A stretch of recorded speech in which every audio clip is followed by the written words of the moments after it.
Hello everyone, this is professor MH और आज के इस वीडियो में we will discuss foreign branch में क्वेश्चन नंबर 115 मार्क के लिए पूछा था। फाइनल अकाउंट ही बनाना था। एमकॉम के एग्ज़ाम में आया था ये 2019 में, 2013 में, 2006 में। Conversion from rupee to dollar. अभी लास्ट टाइम जो हम लोग ने देखा था एक क्वेश्चन, ऑलरेडी मैंने उसका लिंक डिस्क्रिप्शन में डाल दिया, अपलोड कर दिया है। उसमें हम लोग ने देखा था कि डॉलर में या कोई फॉरेन करेंसी में दिया होता था, उसको आप इंडियन रुपये में कन्वर्ट करके फिर फाइनल अकाउंट बनाते थे। आई बात समझ में? फाइनल अकाउंट कब बनता था? डॉलर को रुपी या कोई फॉरेन करेंसी को आप रुपी में कन्वर्ट करते थे और फिर फाइनल अकाउंट बनता था। अब क्या करेंगे? रुपी में क्वेश्चन दिया रहेगा, उसको आप डॉलर में या फॉरेन करेंसी में कन्वर्ट करेंगे और फिर फाइनल अकाउंट बनाएंगे। तो इसमें कुछ नया नहीं है, लेकिन ये मतलब स्ट्रेट जा रहे थे, अब हम लोग उल्टा जाएंगे और फाइनल अकाउंट कैसे बनेगा दैट वी विल सी। तो क्वेश्चन देख लेते हैं। पहले क्वेश्चन दिया है कि following balances appeared in the books of Pune branch of A firm in UK. मतलब यूके की कंपनी है, उसकी ब्रांच कहाँ है? पुणे में है। ठीक है। ऑन 31 दिसंबर, याद रखना 31 दिसंबर 2017 का डेटा है। ये आपका ट्रायल बैलेंस दिया है। एडजस्टमेंट दिया है कि स्टॉक ऑन 31 दिसंबर, मतलब ये क्लोजिंग स्टॉक है ₹65। Pune branch account in the books of head office shows A debit balance of pound 1080 on 31 दिसंबर। ये आपका बैलेंस दिया है पुणे ब्रांच का in the books of head office. Head office के बुक्स में, जो हेड ऑफिस कहाँ पे? यूके में। तो यूके के अकाउंट में पुणे ब्रांच का बैलेंस कितना दिख रहा है? 1080 पाउंड दिख रहा है। ठीक है। इसको कैसे इंटरप्रेट करेंगे दैट वी विल सी। फिर दिया है furniture and fitting were purchase for remittance of pound 125 received from head office. Head office ने 125 पाउंड दिया था, उससे फर्नीचर एंड फिटिंग खरीदा था। रेट्स है 31 दिसंबर। देखो ये 31 दिसंबर है। अपना ईयर एंडिंग कौन सा है? 2017। ये 2016 है, तो मतलब ये आपका क्या हो जाएगा? ओपनिंग। देखो यहाँ पे ये थोड़ा सा अलग दिया है, तो ये ओपनिंग है, तो घबराने का नहीं। फिर ये 31 दिसंबर है, तो ये क्लोजिंग हो जाएगा। आई बात समझ में? फिर उसके बाद आपका दिया है एवरेज रेट फॉर 2017 इज 68। तो ये ओपनिंग रेट, ये क्लोजिंग रेट, ये एवरेज हो गया। नीचे दिया है prepare trading PNL balance sheet of Pune branch in the books of head office. तो पुणे ब्रांच तो रुपीज़ में बनाएगा, क्योंकि पुणे इंडिया में है, तो रुपीज़ में उसने बनाया। लेकिन उसको सेंड किस में करना है? एचओ को भेजना है यूके में, पाउंड में कन्वर्ट करना है। तो यूके में कैसे कन्वर्ट करेंगे? तो सेम रूलिंग जो एक्सचेंज रेट हम लोग यूज़ करते थे, ठीक है, इंडिपेंडेंट ब्रांच फिर डिपेंडेंट ब्रांच, उसी के तरीके से हम लोग सॉल्व करेंगे। तो सबसे पहले क्या करना है आपको? पहले इसको कन्वर्ट करना है। कैसे कन्वर्ट करेंगे? इसको पूरा कॉपी कर लो। तो देखो यहाँ पे हम लोग ने सॉल्व किया है। सबसे पहले आपको कन्वर्टेड पूरा कॉपी कर लिया है। ये देखो ट्रायल बैलेंस पूरा कॉपी किया है यहाँ पे, राइट। कितना आ रहा है? 5,46,300। देखो यहाँ पे आ रहा है। ठीक है, इसको स्किप कर दो। फिर हम लोग एक रेट का कॉलम बनाएंगे और सेम डेबिट पाउंड और क्रेडिट पाउंड लिखेंगे। यहाँ पे रुपीज़ नहीं, ये पाउंड आएगा। तो यहाँ पे चाहिए तो हम लोग इंसर्ट कर लेंगे पाउंड। ठीक है, सेम वे में डेबिट पाउंड और क्रेडिट पाउंड आ जाएगा। क्लियर है? अब पहले रेट आएगा। रेट अब मल्टीप्लाई नहीं होगा। पहले क्या था? फॉरेन करेंसी दिया रहता था, रेट दिया रहता था, मल्टीप्लाई करके अमाउंट आता था रुपी में। अब रुपी में अमाउंट दिया है, रेट जो आएगा रेट से डिवाइड करेंगे तब जाके ये निकल के आएगा। तो सबसे पहले हम लोग रेट डिसाइड कर लेते हैं। तो अब यहाँ पे कुछ इन्फॉर्मेशन नहीं दिया है, तो हम लोग डिपेंडेंट ब्रांच के हिसाब से ही करेंगे। डिपेंडेंट मतलब इंटीग्रल पार्ट ऑफ व्यू से। तो जो ओपनिंग है वो ओपनिंग पे ही जाएगा। अब बोलेंगे सर ये रेट कहाँ पे? तो इसका अलग से वीडियो बनाया कि कौन सा एक्सचेंज रेट कौन से टाइम पे यूज़ करना है। तो ओपनिंग को ओपनिंग से ही लेने का।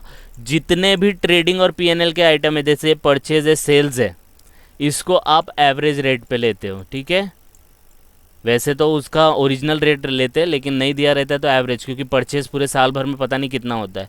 तो जितना भी ट्रेडिंग का आइटम है, तो परचेज है, सेल्स है, वेजेस है, रेंट है, मिसलेनियस है, ये सब आपके एवरेज रेट पे जाएंगे। और जो भी बैलेंस शीट के आइटम है ना, जैसे debtor, creditor, bills receivable, bills payable, furniture, cash at bank, ये सब आपके क्लोजिंग रेट पे जाएंगे। लेकिन कभी कभी ये जो फर्नीचर है ना, फिक्स्ड एसेट जो दिया रहता है इसको ओरिजिनल रेट पे लेने का। ओरिजिनल रेट जैसे यहाँ पे फर्नीचर का ऑलरेडी दिया है 125, तो हम लोग डायरेक्टली इसको गिवन में लिखेंगे 125। और फिर एक ये हेड ऑफिस का अकाउंट दिया है, ये ऑलरेडी दिया होता है, यहाँ पे देखो दिया है Pune branch account in the books of head office. Pune branch का हेड ऑफिस में डिफरेंस, और ये कौन सा है, ये पुणे ब्रांच का है, तो ये उल्टा दिया है ना। एडजस्टमेंट में क्या दिया है, Pune branch in head office, तो हम लोग पुणे ब्रांच का ये बना रहे ट्रायल बैलेंस, तो पुणे ब्रांच में हेड ऑफिस कितना है, तो दोनों का अमाउंट सेम होगा, तो डायरेक्टली 1080 लिखना है यहाँ पे। ये इस अमाउंट की जगह आपको क्या लिखना है, 1080। तो क्या करेंगे, सबसे पहले हम लोग लिखेंगे, ये देखो ओपनिंग है ये, तो ओपनिंग रेट जाएगा, तो अपना ओपनिंग रेट कौन सा है, ये है, इसको मैं रब कर देता हूँ। ये आपका ओपनिंग है, ये आपका क्लोजिंग है, ये आपका एवरेज है, ठीक है। तो ओपनिंग है तो ये 6750 पे जाएगा, तो यहाँ पे देखो 6750 लिख देंगे, ओके। फिर ये परचेज है, सेल्स है, इसको मैं हाईलाइट कर लेता हूँ। फिर ये वेजेस, सैलरी, मिसलेनियस एक्सपेंसेस, ये जितने भी ट्रेडिंग पीएनएल के आइटम है ये कौन से रेट से जाएंगे, इसको येलो से करता हूँ, ये सब एवरेज रेट से जाएंगे। तो एवरेज रेट कौन सा है यहाँ पे, 68 है, तो देखो इन सब का 68, इन सब का भी कितना जाएगा, 68। फिर आते देखो debtor, creditor, bills receivable, bills payable, furniture को छोड़ के कैश बैंक, ये सब आपके बैलेंस शीट के आइटम है। इसको मैं कुछ और कलर दे देता हूँ, ग्रीन।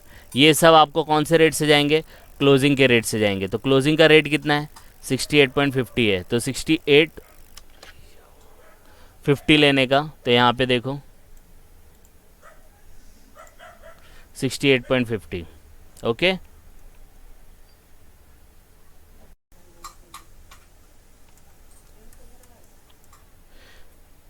तो जितने भी बैलेंस शीट वाले थे तो उनको हम लोग ने 68.5 क्योंकि एवरेज क्लोजिंग रेट लिया, क्योंकि क्लोजिंग रेट अपना कितना है, 68.50 है। समझ में आया। अब फर्नीचर है, फर्नीचर का ऑलरेडी दिया है 125, तो इधर हम लोग लिखेंगे गिवन, और ये जो हेड ऑफिस अकाउंट आता है इसमें लिखेंगे गिवन। कभी कभी goods received from head office भी आता है, उसका भी डेटा ऑलरेडी दिया होगा, तो उसमें भी गिवन लिखने का, ठीक है। तो जो गिवन है फर्नीचर, तो वो कितना दिया है, 125 दिया है, तो देखो मैं डायरेक्टली यहाँ पे लिख देता हूँ, डेबिट में है फर्नीचर, तो यहाँ पे 125 आ जाएगा। और ये क्या है, पाउंड है, याद रखना है क्या है, पाउंड है। फिर आपका ये हेड ऑफिस है, ये भी गिवन है, तो डायरेक्टली हम लोग लिख देंगे 1080, तो डायरेक्टली क्रेडिट में आ जाएगा 1080, ठीक है। यहाँ पे इसमें कंफ्यूज मत होना, सर ये डेबिट बैलेंस बोला है और यहाँ पे हम लोग क्रेडिट में लिख रहे हैं, क्योंकि ये उल्टा लिखा है ना। ये बोल रहा है कि ब्रांच इन हेड ऑफिस, और यहाँ जो बोल रहा है ब्रांच में हेड ऑफिस, दोनों का डिफरेंस है। अगर ये डेबिट बोल रहा है तो ब्रांच के हिसाब से वो क्रेडिट होगा, और ब्रांच अगर क्रेडिट बोल रहे हैं तो हेड ऑफिस के हिसाब से डेबिट होगा। आ रही है बात समझ में। तो ये हो गया। अब बाकी सबको कैसे निकालेंगे, इतने को इससे डिवाइड कर दो, तो 67 से अगर आप ये डिवाइड करेंगे तो कितना आएगा, ये सब दोनों डेबिट के हैं, तो जब आप डिवाइड करेंगे तो आएगा 560। राउंड फिगर करने का, अगर पॉइंट में है तो राउंड फिगर ले लेने का, ठीक है। फिर 2,25,000 को 68 से डिवाइड करेंगे तो कितना आएगा, 3309। राउंड फिगर लेने का, पॉइंट में आंसर आएगा तो राउंड फिगर कर देने का, होल नंबर लेने का, क्योंकि कैलकुलेशन में थोड़ा इजी पड़ेगा। फिर 3,37,500 को 68 से डिवाइड करेंगे, ये क्रेडिट का है तो क्रेडिट में जाएंगे। तो सबसे पहले ये 3 क्रेडिट के हैं, ये कर लेते हैं, तो ये एक अमाउंट आ जाएगा। फिर 78,000 डिवाइड बाय 68.5, 1139 आएगा। फिर 27,300 डिवाइड बाय 68.5, ये आ जाएगा। फिर ये जो डेबिट का है इसको डिवाइड करेंगे, अब सब डेबिट के हैं, तो 1,17,000 को डिवाइड करेंगे तो ये आएगा। 31,200 को इससे डिवाइड करेंगे तो ये आएगा।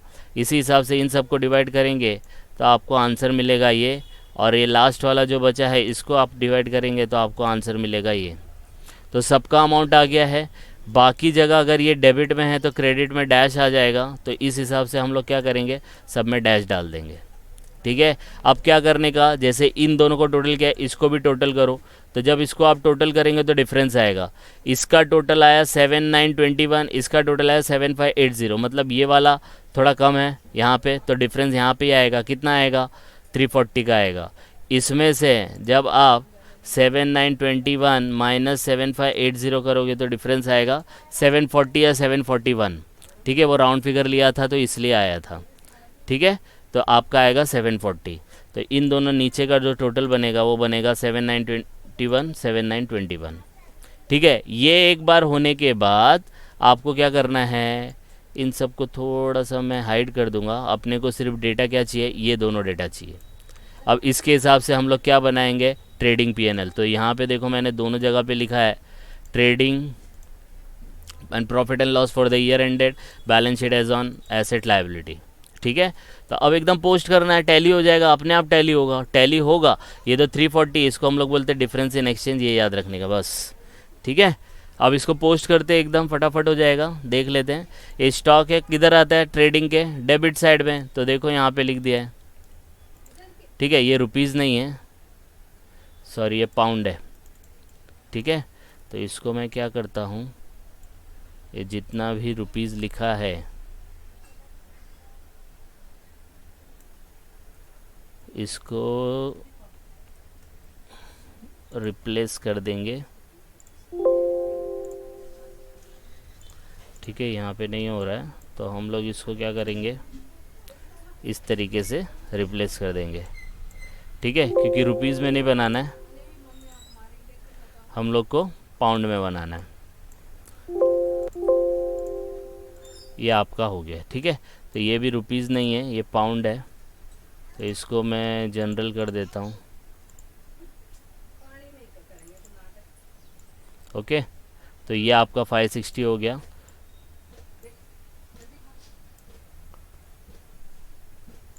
इसको नंबर कर दिया। ठीक है, ये एक्सेल में था तो बाय डिफ़ॉल्ट था, इसकी वजह से प्रॉब्लम आया। चलो, तो ये ओपनिंग स्टॉक हो गया, इसको मैं हटा देता हूँ। ओके, एक चीज़ और बताना भूल गया कि जब आप पोस्टिंग करोगे तो सबसे पहले एडजस्टमेंट देख लेने का। तो एडजस्टमेंट मुझे नहीं लगता कुछ है, ये रेट्स दिए थे जो यूज़ कर लिया, ये भी यूज़ कर लिया, ये भी यूज़ कर लिया। एक ये क्लोजिंग स्टॉक है, सिर्फ एक ही एडजस्टमेंट है। तो आपको पता है क्लोजिंग स्टॉक किधर जाता है, तो 65,000 जब आएगा जब देखते हैं। बाकी पोस्टिंग कर लेते हैं। तो पहला पोस्ट हो चुका है, हाँ इसको अलग कलर कर दिया। परचेज़ किधर आता है, स्टॉक के नीचे ही आता है। तो नीचे जाने का, यहाँ पे लिखने का परचेज़। ठीक है, ये भी हो गया। ठीक है, फिर क्या दिया, सेल्स। बाय डिफ़ॉल्ट ये वाला अमाउंट नहीं लिख देने का। ठीक है, तो यहाँ पे कुछ एग्ज़ाम के टाइम पे पेपर वेपर रख देने का, हम लोग को सिर्फ ये वाला डेटा चाहिए। ओके, अब सेल्स है, सेल्स कितना है, 4963 है। तो 4963 है तो सेल्स इधर आ जाएगा। ठीक है, फिर उसके बाद क्या है, डेटर क्रेडिटर है। तो डेटर पता है ना आपको किधर जाता है, डेटर ये साइड जाता है। तो यहाँ पे हम लोग लिखेंगे डेटर, कोई एडजस्टमेंट नहीं है तो सीधा अमाउंट लिख देने का 1780। देखो यहाँ पे है, बराबर है। क्रेडिटर का अमाउंट कितना है, 1139। तो क्रेडिटर हम लोग यहाँ पे जाके लिख देंगे 1139। ठीक है, तो ये दोनों भी हो गया। इसके बाद बिल्स रिसीवेबल बिल्स पेबल, जैसे डेटर क्रेडिटर है, ये दोनों उसके भाई बहन होते हैं। तो बिल्स रिसीवेबल का है 455 और ये 399। तो इसी के नीचे बिल्स रिसीवेबल आएगा और इसी के नीचे उसका बिल्स पेबल आएगा। आई बात समझ में। तो ये आपकी पोस्टिंग हो गई, इसको भी कलर कर दिया। वेजेस एंड सैलरी, ये तीनों एक्सपेंस है, ये पीएनएल के आइटम है। तो ये ऊपर का पार्ट आपका ट्रेडिंग होता है, तो नीचे जाके लिख देने का तीनों amount, rent, rates and taxes, wages and salary. अब वेजेस एंड सैलरी देखो यहाँ मिस्टेक होने वाली थी। Wages and salary, salary and wages होता तो पीएनएल में आता, वेजेस एंड सैलरी है तो वो ट्रेडिंग का आइटम है, इसलिए ट्रेडिंग में डालेंगे। देखो ये गलती होता, हाँ सैलरी एंड वेजेस होता तो पीएनएल में जाता, वेजेस एंड सैलरी है तो ट्रेडिंग में जाएगा। तो 212, इन दोनों का देखो अमाउंट कितना है, 159 और 66। तो यहाँ पे देखो 159 और 66 आ गया। ठीक है, तो ये तीनों हो गया। फिर उसके बाद फर्नीचर है, 125 दिया। फर्नीचर एसेट होता है तो एसेट में गए 125 लिख दिया, कोई एडजस्टमेंट नहीं है। कैश बैंक भी आपका एसेट का आइटम है तो कैश बैंक लिख दिया। तो जाके कैश बैंक लिख दो, यहाँ पे कहीं पे भी लिख सकते हो आप। ठीक है, एसेट साइड में कहीं पे भी लिखो, कोई हार्ड एंड फास्ट रूल नहीं है ये ऐसे टाइप के क्वेश्चन के लिए। तो ये भी हो गया। हेड ऑफिस आपको पता है किधर जाता है, लास्ट क्वेश्चन में भी बताया था, it is like a capital, तो लाइबिलिटी में जाएगा, लेकिन इनर कॉलम में लिखने का। क्यों इनर कॉलम में 1080? क्योंकि प्रॉफिट जो आता है कैपिटल में ऐड होके फिर आउटर में जाता है, तो वो हम लोग देख लेंगे। तो ये हो गया, ठीक है। देखो पूरी पोस्टिंग हो गई। अब बचा गया ये डिफरेंस इन एक्सचेंज। इसको मैंने बोला था कैसे पोस्ट करने का, ये कौन से साइड दिया, क्रेडिट, तो क्रेडिट साइड में जाएगा। तो क्रेडिट साइड में जाएगा ना, तो पीएनएल के क्रेडिट साइड में लिखने का। देखो डिफरेंस इन एक्सचेंज और ये अमाउंट है। तो पूरा ट्रायल बैलेंस हो चुका है। ये होने के बाद अब एडजस्टमेंट देखने का। तो एडजस्टमेंट सिर्फ एक ही था, क्लोजिंग स्टॉक, लेकिन ये रुपीज़ में दिया है। तो रुपीज़ में दिया है तो इसको आपको पाउंड में कन्वर्ट करना पड़ेगा। तो 65,000 ईयर एंडिंग पे कितना रेट है, 68.50, तो डिवाइड करेंगे। और क्लोजिंग स्टॉक किधर आता है, इधर आता है। देखो यहाँ लिखेंगे, नीचे लिखेंगे 65,000 डिवाइड बाय 68.5, अमाउंट आएगा 949। एक इफेक्ट इधर, दूसरा इफेक्ट, एडजस्टमेंट के दो इफेक्ट होते हैं। दूसरा इफेक्ट आएगा एसेट साइड में क्लोजिंग स्टॉक करके, देखो 949, एक इधर एक इधर। समझ में आया, यस और नो? बाकी सब हो चुका है, हम लोग ने पूरा यूज़ कर लिया, कोई भी आइटम नहीं बचा है, ख़त्म। अब क्या करने का, टैली कर लेने का। टैली कैसा होगा, इन सब को टोटल करो, तो ये साइड बड़ा आएगा 5921, 5912, 5912, डिफरेंस कितना आता है निकालो, 1831 आएगा। 1831 आपका क्या बन जाएगा, ग्रॉस प्रॉफिट। ये नेक्स्ट टाइम कैरी फॉरवर्ड होगा तो बैलेंस ब्रॉट डाउन करके अमाउंट आएगा 1831। आई बात समझ में? अब इसी को ऐड करो, इसमें से ऐड करेंगे, इन दोनों का टोटल आएगा 2171। ये 2171 यहाँ लिखेंगे, आपको मिलेगा नेट प्रॉफिट। कितना नेट प्रॉफिट आ रहा है, 1947। ये वाला आपका किधर जाएगा, हेड ऑफिस के अकाउंट में ऐड प्रॉफिट करके करने का। तो ऐड प्रॉफिट किया, दोनों का आउटर में जाएगा 3027। इन तीनों का टोटल आपका आता है 4564। देख लो, ये देखो यहाँ एक्सेल है तो ये सम कर देता है, आ रहा है 4564। सेम वे में इन सब का टोटल भी देखो कितना आता है, 4564। आया कि नहीं आया? इस तरीके से बैलेंस शीट टैली हो गई। एकदम सिंपल है, सिर्फ कन्वर्जन प्रॉब्लम है। एक बार कन्वर्जन हो गया तो आप फिर सम को अच्छे से पोस्ट कर सकते हो, सिंपल है। 12th में भी किया था ये फाइनल अकाउंट, ठीक है। ये देखो, ये छोटा कर दिया तो पूरे स्क्रीन पे आपको ये दिख सकता है, आ रहा है नज़र, यस और नो? तो इस तरीके से सॉल्व करते हैं, ओके। अब तो जस्ट गो थ्रू इट, कुछ डाउट आएगा तो प्लीज़ कमेंट, और उस हिसाब से फिर हम लोग आगे का देखेंगे अगर कोई बात समझ में नहीं आई तो, ठीक है। तो प्लीज़ गो थ्रू इट, कुछ डाउट आएगा तो कमेंट करके बता सकते हैं। Please like and subscribe for more videos. Thank you.